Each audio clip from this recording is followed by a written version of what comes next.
My experience in the Philippines was a very interesting one.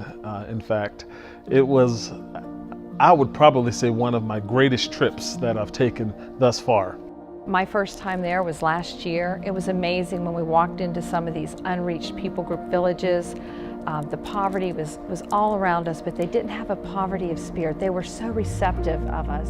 Children not having any clothes, not having any shoes. I mean, the clothes that they did have on were ripped and tattered and torn. Some of the children that we ministered to and served and fed, the meal that we served them was their only meal that they would have for that day.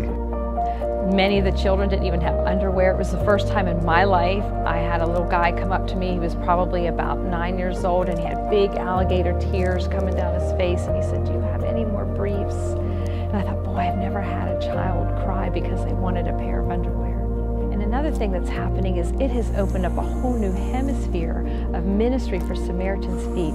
This current trip that's going to take place here in just a few weeks, I'm so excited. There are 5 different countries represented that's going to be a part of this trip. We have a few people from Hong Kong that's going to be on the team, 2 people flying from the United States, 3 or 4 are flying from the United Arab Emirates, and a couple of others are flying in from some other Middle Eastern countries, and they're all going to be joining there because it's a shorter flight for them. It's something they're able to do, and they also want to do missions, and they're going to be partnering with Samaritans' Feet in the Philippines and ministering in that way.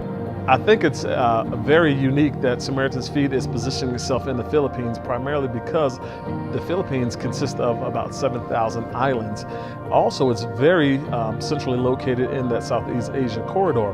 So they are very close to Hong Kong, they're close to China, and all those other countries there that could use a lot of ministry from Samaritans' Feet.